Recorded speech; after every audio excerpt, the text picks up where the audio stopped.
Mesdames et Messieurs les magistrats civils et militaires, chers et honorés confrères membres du Conseil de l'Ordre, chers et distingués confrères, Mesdames et Messieurs, en vos titres et qualités respectifs, le règlement intérieur cadre des barreaux de la République démocratique du Congo fait obligation au Conseil de l'Ordre d'organiser une série d'activités dans le sens de la formation continue des avocats. Aujourd'hui, ce qui nous réunit, ce n'est rien d'autre que cette conférence qui est organisée sous le thème « Le droit de l'environnement, levier pour préserver la planète et opportunités d'affaires de type nouveau ». Nous avons donc l'insigne honneur de recevoir Madame la ministre d'État, ministre en charge de l'environnement et du développement durable. Plusieurs orateurs vont également l'accompagner. Je vous souhaite donc ici et maintenant la bienvenue à cette conférence organisée par le barreau du Haut-Katanga. Je vais devoir inviter, sous vos applaudissements, Maître Eugénie Yuma, qui va pouvoir me rejoindre à l'estrade, sous vos applaudissements. C'est donc Maître Eugénie qui va modérer les deux panels qui vont nous occuper autour du thème principal que je viens de vous indiquer.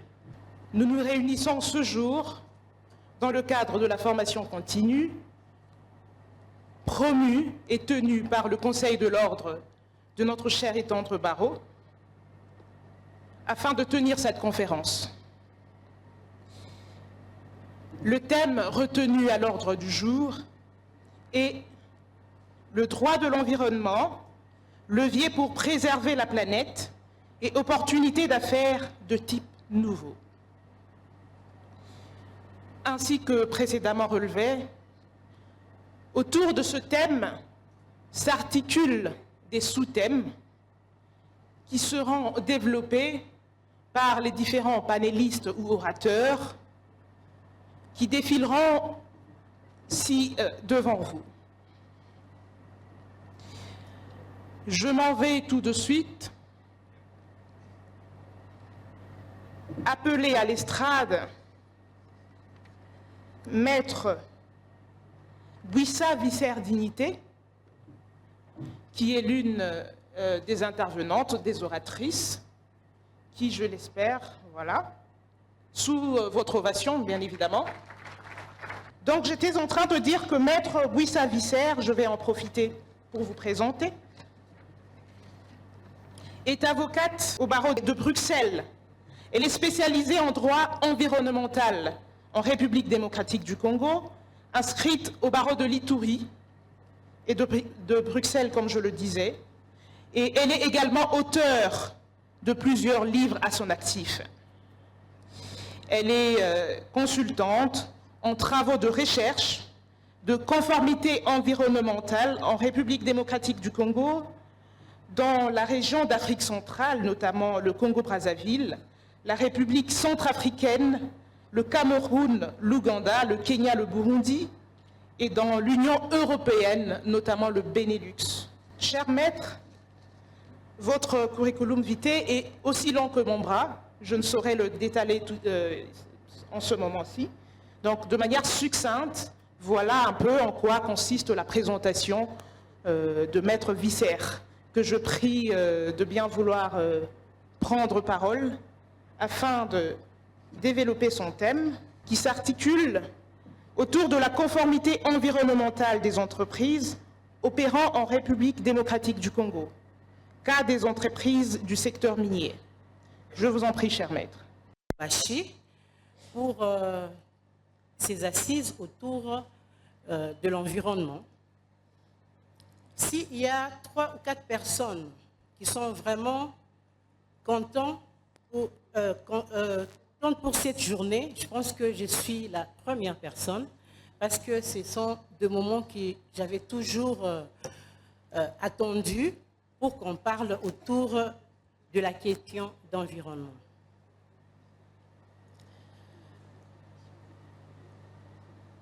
Il m'a été donné la responsabilité de traiter sur la question de perspective de droit de l'environnement en République démocratique du Congo, vu sous l'angle international, vu sous l'angle des entreprises publiques et vu enfin sous l'angle des entreprises privées et par les avocats œuvrant en RDC.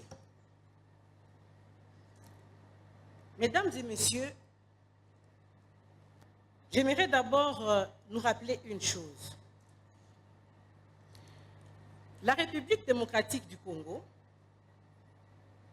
chaque année, capitalise un minimum, rate à capitaliser un minimum de 4 milliards de dollars pour lutter contre les changements climatiques. Malgré sa position géostratégique, comme nous disons, RDC, pays solution. C'est vrai, c'est écœurant. Ça donne matière à réflexion de perdre 2 millions d'argent comme ça chaque année. Je ne pouvais pas commencer le vif du sujet sans aborder un peu la question sur c'est quoi l'environnement. Alors, pour la petite définition, je dirais que l'environnement, le mot environnement en soi d'abord, dépend de l'auteur qui l'utilise, dépend de quelle science traite l'environnement et surtout, l'environnement est l'ensemble de tout. Alors, d'une manière très simple, je peux définir l'environnement comme étant tout ce qui nous entoure, qui a été créé par Dieu. S'il faut situer l'environnement, je dirais que l'environnement est au centre de tout. C'est une science qui est transversale. Dans l'environnement, nous trouvons la géographie, nous trouvons la biologie, toutes les différentes sciences. Pourquoi? Parce que toutes ces sciences-là sont contenues justement dans l'environnement. Ainsi, la définition va dans le sens d'abord de l'auteur qui veut traiter sur cette matière. 10 auteurs, 10 définitions, mais qui dit un peu la même chose. Alors, de la même façon, je vais définir le droit de l'environnement comme étant aussi une science qui est au carrefour, qui est transversale, qui demande un peu beaucoup plus de réflexion pour comprendre de quoi il s'agit. Je peux prendre la définition du professeur Michel Prieur, qui a défini l'environnement comme étant un droit horizontal, car il touche les disciplines de droit public, en même temps aussi, il touche les disciplines de droit privé. Et cela constitue un obstacle pour celui qui veut le comprendre d'une manière globale, pendant que c'est une science qui est transversale. Et je vais prendre encore un autre, le professeur Laurent Brago. Lui, par contre, il a défini de manière très simple le droit de l'environnement comme étant le droit de lutte contre la nuisance et la protection de l'environnement naturel. Et en passant, pour montrer vraiment que le droit de l'environnement est au centre des multiples disciplines, dans ces droits-là, nous trouvons le droit des affaires, nous trouvons le droit pénal, nous trouvons le droit international. Et d'ailleurs, pour mon exemple, pendant que je voulais défendre mon premier staff, heureusement que j'ai été prudente avant de commencer. J'ai signalé au professeur que mon sujet était tiré de droit de l'environnement. Et il y a eu une très belle discussion autour de mon sujet, étant donné que tout le professeur voulait tirer un peu dans chacun de son côté pour dire est-ce que, pour chercher à situer le sujet. Et heureusement, avec mon directeur qui a pu justement mettre la lumière et ça, dire quoi?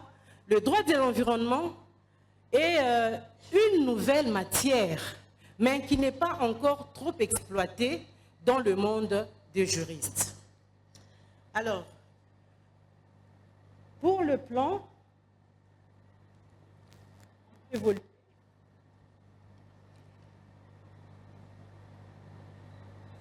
alors pour le plan du travail, le plan de mon travail,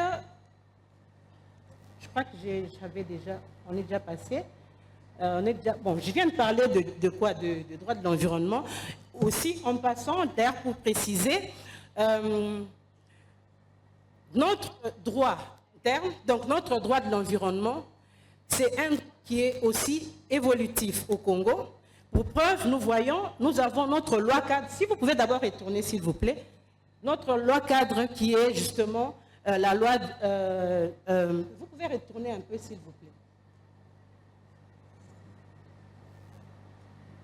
Notre loi cadre, justement, qui porte sur le droit de l'environnement, qui a été dernièrement, justement, complétée. Et cela nous prouve à suffisance que le droit congolais, le droit de l'environnement congolais n'est pas vide. C'est un droit qui est bien nourri, qui est évolutif. Et à chaque fois, quand nous allons dans des conférences, dans des assises autour des questions environnementales, ça permet justement à enrichir le contenu. Et nous voyons que la première loi cadre sur l'environnement a été justement mise sur pied depuis 2011, mais ça a été complété l'année passée en 2023.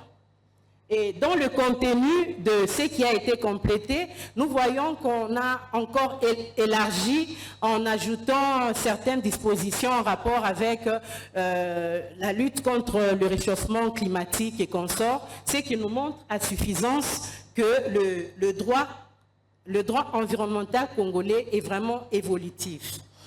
Alors, après avoir abordé un peu sur la question des droits de l'environnement, je vais entrer dans le vif de mon sujet. Le premier point, j'ai abordé la question sur la problématique. Alors, dans la problématique, nous avons préféré repartir en 3 parties.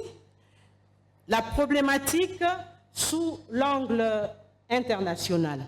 Alors, sous l'angle international, la perspective de droit de l'environnement en RDC sur le plan international cause encore quelques problèmes. Entre autres, le premier problème, c'est la faiblesse des capacités techniques et financières pour la mise en œuvre des engagements. Qu'est-ce que nous comprenons par là?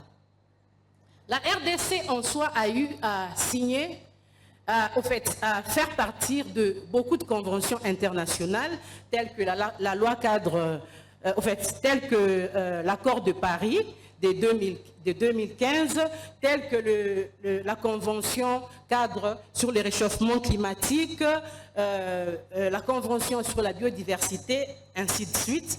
Et dans chaque convention, la RDC, comme tout autre pays, est obligée de prendre des engagements. Mais pour réaliser ces engagements-là, il y a aussi ce qu'il faut respecter. Justement, la RDC, le problème, pourquoi il n'arrive pas à respecter les engagements, c'est à cause premièrement de faiblesse des capacités techniques, financières pour la mise en œuvre dans ces engagements. Ça veut dire quoi? Cela veut dire que nous prenons le cas de l'accord de Paris. Si nous prenons l'article 4 par exemple, on nous demande à ce que les États soient en mesure de réduire justement la température à 2%, à 2 degrés, et dans les secteurs pré-industriels, doit réduire à 1,5 degrés. Et quand on travaille sur cela, on doit être en mesure de démontrer, de prouver qu'effectivement, nous avons eu à travailler, nous avons réduit sensiblement, voici le résultat. Et pour présenter, pour défendre cela, il faut avoir les matériels possibles pour venir justifier. Mais malheureusement, c'est là que se trouve le nœud de problème de la RDC. Nous sommes faibles dans les techniques parce que nous n'avons pas encore la capacité de venir prouver jusqu'à quel niveau on est en mesure justement de réduire, par exemple, pour ce qui est des émissions de gaz à effet de serre. Et le deuxième grand problème, c'est la déforestation persistante et l'exploitation non durable de ressources naturelles. Ici, nous expliquons cela par le simple fait que, toujours dans les conventions, il y a des engagements que nous prenons tels que préserver nos forêts. Parce que c'est en préservant les forêts que nous permettons de jouer le rôle de l'équilibre au niveau international pour lutter contre le réchauffement climatique. Et pour prouver et pour arrêter avec la déforestation, nous avons beaucoup de problèmes tels que dans les secteurs miniers, il y a encore ces grands problèmes où les secteurs miniers ne savent pas encore respecter le programme des reboisements, des compensations à travers les forêts artificielles, ainsi de suite. Et un autre problème de déforestation est justement dû à la pauvreté de la population telle que la communauté locale. Il y a des communautés qui vivent à 100% aux dépens justement des forêts, en fait, des arbres, je veux dire.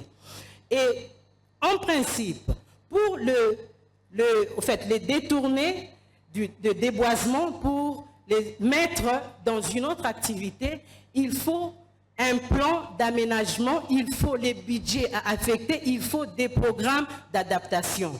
Et malheureusement, la RDC est encore sur ces problèmes-là, où nous ne savons pas encore comment lutter efficacement contre la déforestation. Nous avons eu à voir sous d'autres cieux, par exemple au Gabon, eux, ils sont arrivés jusqu'au point de mettre un peu un système de contrôle à travers le drone et tout, pour lutter contre l'exploitation illégale de bois.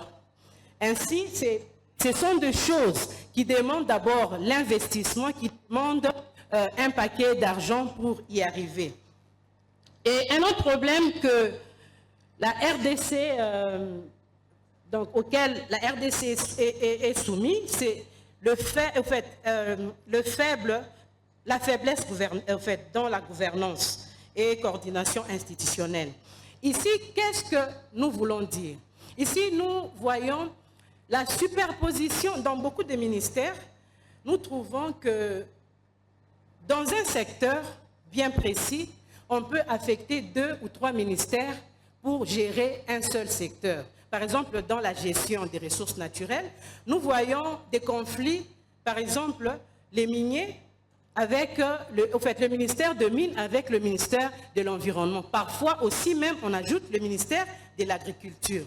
Et à cause justement de ces problèmes-là, ça crée un peu une faiblesse au niveau de la gouvernance et la coordination des institutions. Ça, c'est sur le plan international. Et si nous regardons un peu la perspective de droit de l'environnement, donc la problématique sous l'angle des entreprises des secteurs publics et privés.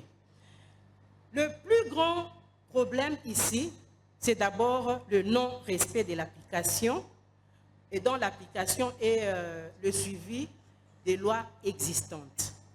Qu'est-ce que nous comprenons par là? Juste le fait de prendre notre loi cadre, donc la loi numéro 11/009 du 9 juillet 2021, cette loi-là a essayé de préciser, de montrer qu'il y a des activités environnementales qui demandent en amont l'élaboration des études impact environnemental. Et si nous essayons un peu de voir comment ça se passe au ministère de l'Environnement, chaque activité, quand il y a une activité qui veut commencer, quand ils vont demander l'autorisation pour commencer à exercer, on place toujours sur deux régimes. Soit le régime de déclaration, ça c'est pour les activités à faible impact environnemental, et d'autres qu'on place sur le régime d'autorisation, c'est ceux qui demandent l'exigence obligatoire de passer par les études impact environnemental. Mais nous voyons que dans l'application, il y a beaucoup de sociétés qui ne respectent pas cela. Parmi ces sociétés-là, les sociétés qui sont soumises au régime justement d'autorisation, donc qui doivent passer par les études d'impact environnemental, nous parlons d'activités comme des développements, donc ceux qui veulent construire des routes, les activités industrielles, les sociétés pharmaceutiques, les sociétés minières, ainsi de suite. Ces sociétés-là sont obligatoirement obligées de passer par une étude environnementale qui doit être justement approuvée et ils doivent obtenir le permis d'exploitation pour commencer. Mais malheureusement, nous trouvons que ces respects-là dans l'application n'est pas à jour.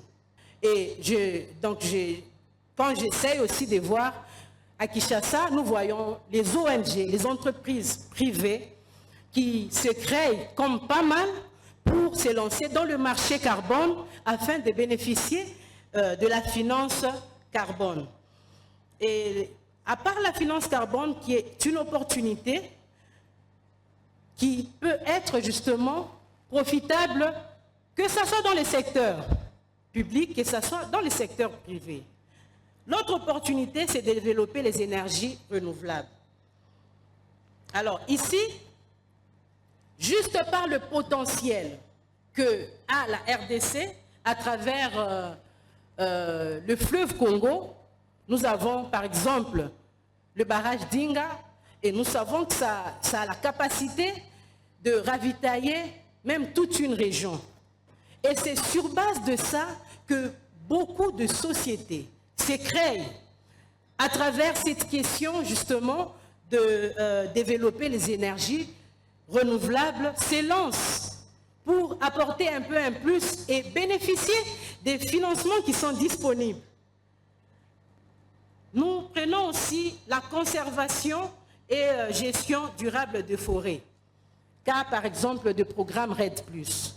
Ici, nous voyons les investisseurs privés, les investisseurs, donc les start-up, je peux même dire les jeunes gens qui s'élèvent juste dans un petit projet de conservation. Le fait juste de conserver, lutter contre la déforestation, l'encadrement de la population, de la communauté locale de ces secteurs-là, c'est aussi des projets qui sont... donc, quand on les développe, on peut gagner de l'argent. Donc, nous voyons qu'il y a beaucoup d'opportunités. Nous pouvons aussi parler d'économie verte et de création d'emplois verts. Ici, nous voyons, par exemple, les opportunités à travers l'agriculture durable. Ça veut dire, quand on organise, on nous vend aujourd'hui les semences qui résistent au climat. Ce sont des opportunités qui permettent justement de développer l'économie verte. Et pour ça, quelqu'un qui développe cela facilement est éligible, peut proposer son projet pour être financé. Pourquoi? Parce qu'il y a le finance, comme on a dit, qui traîne, et puis à la fin de l'année, en clôture, la RDC est perdante. Nous avons la technologie de l'innovation climatique.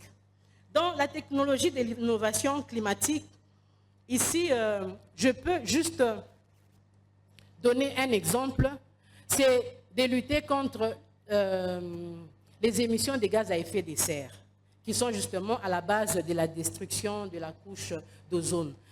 Cas spécifique, nous allons dans les secteurs miniers. Aujourd'hui, nous entendons le monde entier parler des batteries, des voitures rechargeables. Cher maître. Des fabrications de batteries. Oui, des fabrications de batteries. Et avec ça, ceux qui se lancent dans la préparation, comme on dit, ça peut être organisé en privé comme en groupe, mais ça profite à tous. Donc, nous avons beaucoup de propositions, justement, de projets. Alors, parmi les stratégies de résilience économique, nous parlons, par exemple, dans le secteur public, des investissements de l'énergie renouvelable. Ça, nous avons donné l'exemple SNEL, qui peut travailler sur l'hydroélectricité, mettre sur pied le panneau solaire avec le soleil. Nous parlons de la modernisation des infrastructures publiques. Nous voyons par exemple les sociétés publiques comme OVD qui peut se concentrer sur penser comment réduire les inondations. Et avec ces projets-là, c'est aussi bancable et soutenable. Et dans le secteur privé, nous pouvons prendre par exemple aussi, eux aussi peuvent travailler sur les énergies renouvelables, ils peuvent travailler aussi sur l'efficacité énergétique. Là, nous voyons directement dans la construction, au fait, dans penser construire les bâtiments à bas carbone, penser construire, nous voyons aujourd'hui, on utilise les lampes économiques. Tout ça, ce sont des opportunités. Et quand vous vous lancez, par exemple, dans la fabrication de ces genres d'ampoules et consorts, et vous proposez, ce sont des projets qui sont bancables, qui sont profitables. Alors, je veux aller vers les avocats, parce que nous avons beaucoup de propositions dans tout le cadre.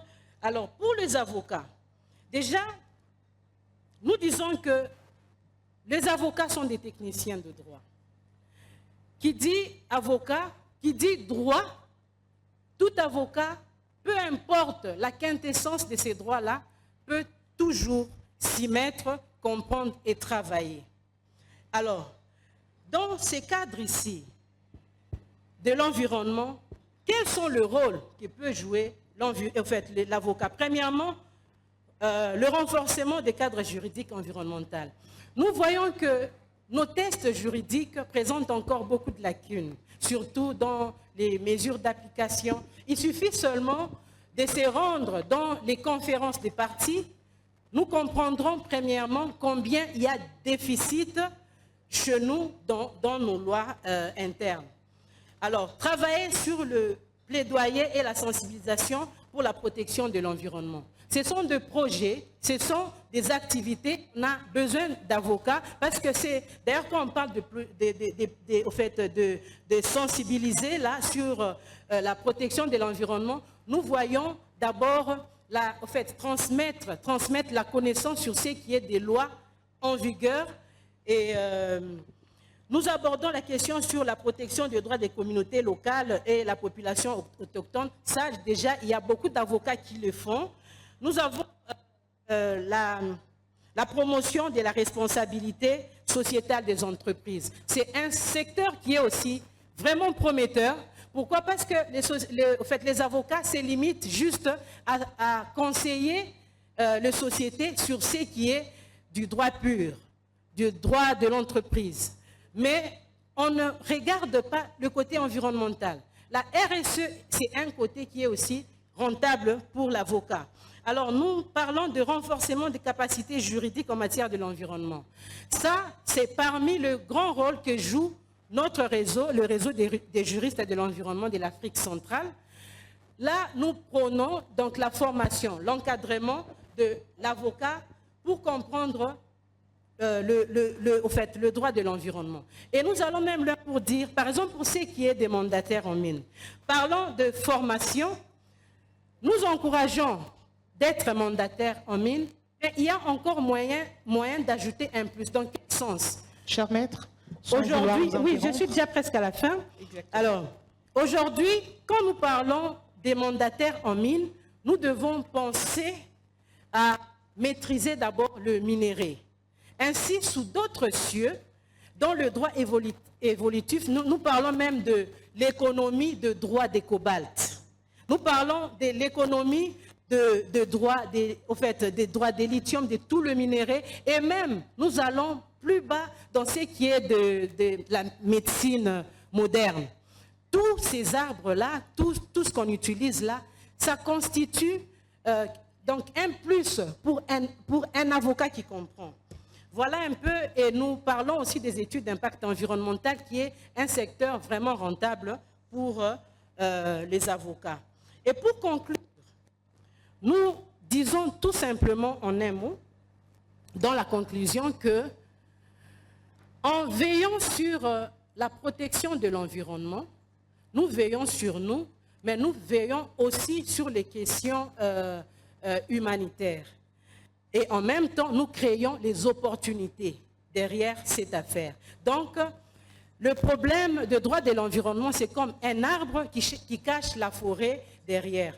Et pour montrer que le droit de l'environnement est évolutif, aujourd'hui, nous parlons de l'économie de droit de l'environnement.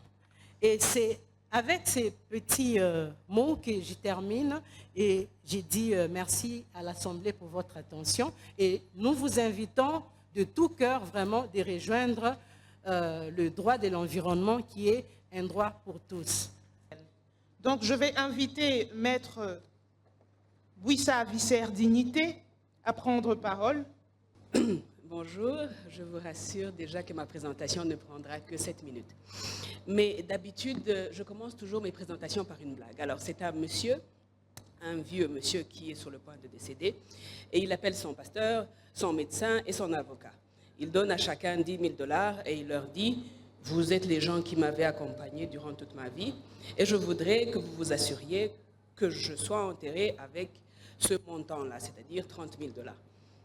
L'enterrement se passe et après, les 3 personnes se rencontrent pour faire une évaluation.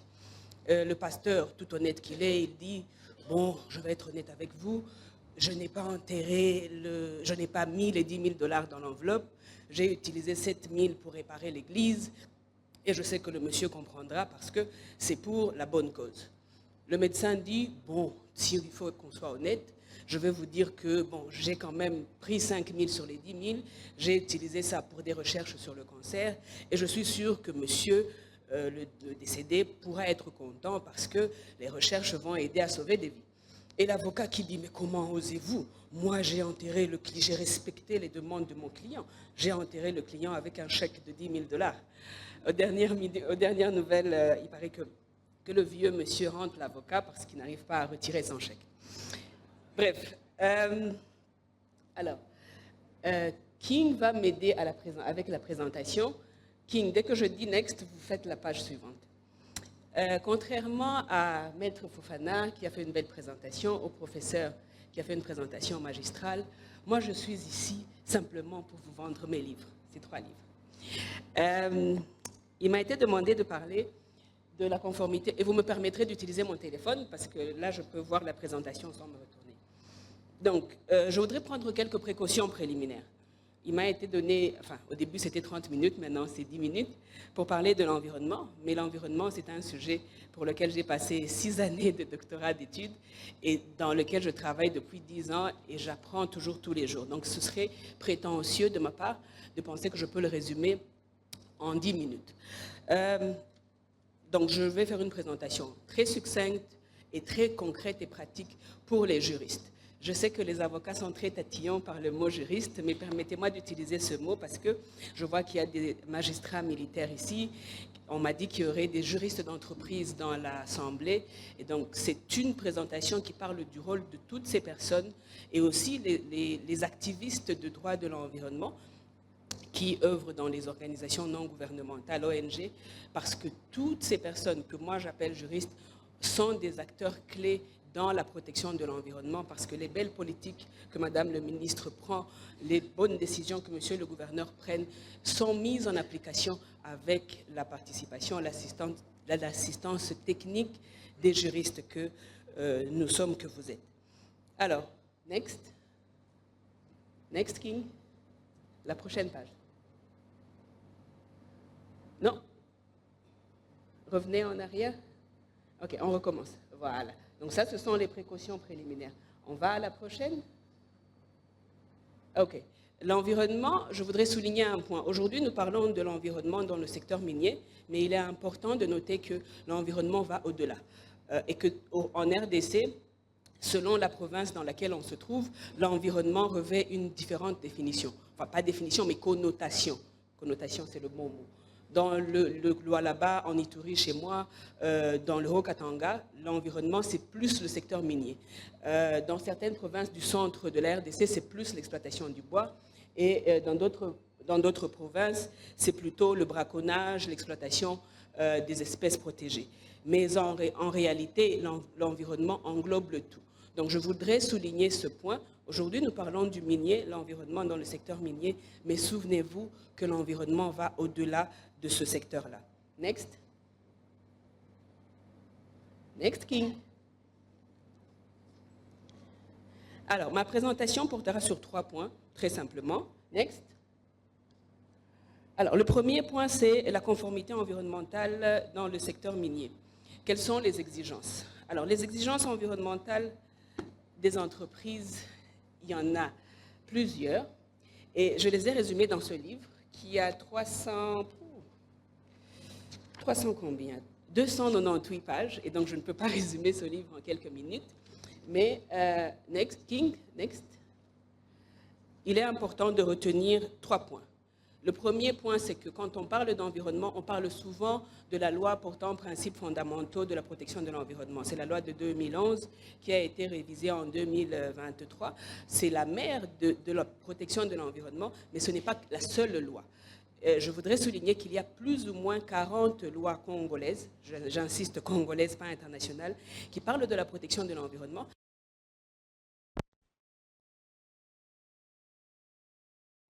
Qu'il y a plus ou moins 18 exigences environnementales des entreprises, des exigences principales. Par exemple, se mettre en règle de manière administrative, un exemple, c'est obtenir les autorisations environnementales adéquates. Mais ça comporte plusieurs sous-sections, avoir les études d'impact environnemental, mettre en application les plans de gestion environnementaux, bla, bla, bla, bla. Donc, il y a 18 exigences, plus ou moins 18 exigences principales et des exigences secondaires. Mon téléphone s'est fermé. Et il y a plusieurs agences chargées de la mise en application de ces lois-là.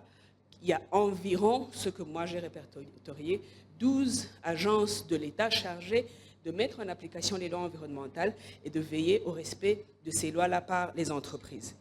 Et toutes ces exigences-là portent sur les activités menées directement par le détenteur du permis d'exploitation minière, quelle que soit la phase, que ce soit en exploration ou en exploitation. Ces exigences sont applicables à toutes les phases du projet, mais aussi elles sont applicables au secteur d'exploitation artisanale. Parce que par moment, quand on parle des exigences, de l'impact environnemental dans le secteur minier, on ne pense qu'aux grands miniers, alors que l'exploitation artisanale aussi impacte négativement sur l'environnement.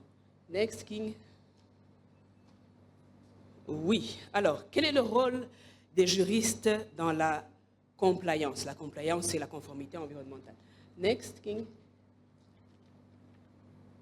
Alors, la première question, c'est pourquoi est-ce que le juriste serait concerné? J'ai 4 raisons. C'est que ce n'est pas premièrement une affaire des autres. Souvent, quand on parle de la protection de l'environnement, on pense principalement aux ONG. Mais c'est aussi notre rôle. Pourquoi c'est notre rôle? Parce que l'avocat ou le juriste, je reste sur le mot juriste, accompagne la vie des entreprises et aussi des ONG. Donc, il ne faut pas qu'on pense que c'est seulement dans le secteur minier, que c'est seulement une affaire des autres, c'est aussi notre affaire des juristes parce que nous sommes censés apporter une approche, un appui technique dans la conformité environnementale. King, next. Alors, pourquoi le juriste s'impliquerait-il? Pour les avocats, parce que nos cabinets se trouvent sur la Terre et que si on continue à polluer la Terre et qu'on ne la protège pas, nous n'allons pas déménager nos cabinets sur la planète Mars ou sur la Lune. Deuxièmement, parce que nous sommes des humains, certes, les avocats sont des super humains, mais nous sommes des humains aussi, donc c'est aussi une raison de protéger l'environnement, c'est censé être une blague. Et voilà, ce sont les deux grandes raisons pour que le juriste s'implique, mais la troisième raison, c'est aussi que nous n'avons qu'une seule planète à ce stade. Je sais qu'il y a des recherches pour qu'on aille habiter ailleurs, mais nous n'avons qu'une seule planète, donc nous nous devons en tant qu'humains ou super-humains d'être impliqués. King, next.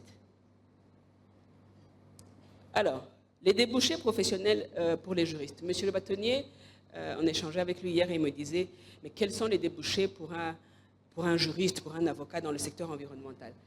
Et donc, je réponds à cette question dans les 3 slides qui suivent et ce sera à la fin de ma présentation. King, next. Oui, d'accord. Merci. Alors, avant de comprendre le rôle du juriste, il faudrait comprendre quelle est la problématique, parce qu'un avocat vient toujours répondre à un problème. La problématique actuelle, c'est qu'il nous manque des chiffres concrets de ce qu'il y a comme problèmes environnementaux. Si je vous dis que j'ai grossi, c'est parce que je sais que hier j'avais 70 kilos, aujourd'hui j'en ai 80, ce sont des chiffres concrets. Mais en matière environnementale, les chiffres ne sont pas concrets. Quand on parle de pollution, nous ne sommes malheureusement pas capables de dire nous avons, l'année 2024, il y a eu augmentation de 10% de pollution dans le secteur de l'air. C'est très spécifique, c'est très calculé et c'est très précis. Malheureusement, nous n'avons pas encore ces chiffres. Je sais que le cabinet de Madame le ministre y travaille, mais c'est un point important et crucial parce que nous ne pouvons adresser que ce que nous connaissons en détail. Donc c'est ça le premier point. Et vous pouvez, en tant que juriste, participer à ce diagnostic-là pour permettre de savoir exactement quels sont les besoins en matière environnementale afin d'y remédier. J'ai pris quelques exemples. À un moment donné, il y a eu des statistiques sur le viol et cela a permis de dire que la RDC était la capitale du viol et de remédier à cette situation-là. Donc si nous arrivons à faire la même chose dans le secteur de l'environnement, nous mettrons le doigt exactement sur le problème avec des chiffres concrets et nous pourrons avoir une solution. Next. Le deuxième point, c'est que vous, en tant qu'avocat, vous devez choisir dans quelle spécification vous allez aller. Le droit de l'environnement est très vaste. Vous ne pourrez pas faire tout le droit de l'environnement. Donc, vous pouvez choisir. Est-ce que vous faites du droit environnemental des affaires? Est-ce que vous faites du droit de l'air? Est-ce que vous faites du droit de l'homme environnemental? Ce sont les... Donc, il y a plusieurs sous-sections en matière de droit environnemental. Choisissez la section dans laquelle vous voulez vous spécialiser et lisez, relisez, en achetant le livre bien sûr, et parce que vous ne pourrez pas vous spécialiser dans tout le droit environnemental. Next, King. Ensuite, quand vous avez choisi le secteur dans lequel vous allez vous spécialiser, il faut choisir l'instance devant laquelle vous allez prester. Vous ne pourrez pas être l'avocat qui va partout. Pourquoi? Parce que les crimes environnementaux sont de la compétence du tribunal de paix, du tribunal de grande instance, de la cour d'appel, des tribunaux militaires. Donc, vous n'allez pas aller partout. Au niveau international, actuellement, on parle de 2 possibilités. Soit on inclut les crimes environnementaux comme crimes de guerre et crimes contre l'humanité. Donc, ils sont justiciables de la Cour pénale internationale. C'est une discussion qui n'a pas encore abouti. Ou on crée une Cour internationale spéciale pour l'environnement. Vous ne serez pas l'avocat qui va du tribunal de paix de Kasumbalesa à la CPI. Donc, choisissez un pays dans lequel vous vous spécialisez. Choisissez une instance devant laquelle vous allez prester pour que vous soyez très précis, très chirurgical. Next, King. Ouais, ça, c'est du blabla pour dire que l'avocat participe à la mise en application des lois. Mais ça, vous le savez, et que sans vous, ces lois, il n'y aura pas. On parle beaucoup de la justice, enfin, un droit à un procès équitable, les droits de l'homme, mais il n'y a pas de droit de l'environnement sans le juriste, sans l'avocat, sans le magistrat et sans tous ces activistes de du droit de l'environnement, donc le rôle, vous le connaissez et vous le comprenez. Next, King. Next. OK. D'un point de vue technique, ça je pense que je l'ai déjà dit, il y a deux aspects. Nous pouvons participer, nous, en tant qu'avocats, sous deux casquettes. La première casquette, c'est une casquette sociale. Est-ce que moi, en tant qu'avocat, qui protège l'environnement, est-ce que je respecte est-ce que je pose des gestes environnementaux? Ça veut dire, je dis que je suis avocat de l'environnement, blablabla, je dis que je veux me réorganiser ou réorienter, c'est le mot, ma carrière dans le droit de l'environnement, mais si dans mon véhicule je prends la bouteille d'eau que je la jette par la fenêtre, ce n'est pas un geste environnemental. Donc en réfléchissant à nous orienter vers le droit de l'environnement, pensons à ces deux casquettes. Nos casquettes en tant qu'individu social, qu'est-ce que nous posons comme geste chaque jour dans nos vies de tous les jours, que ce soit des gestes environnementaux, mais aussi à la casquette technique.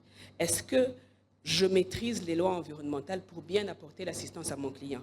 Est-ce que j'assure la conformité de mon client dans sa gestion de tous les jours? Il y a beaucoup d'avocats ici qui font du droit au HADA. Vous rappelez à vos clients de payer les taxes annuelles, mensuelles, trimestrielles. Vous leur rappelez de s'acquitter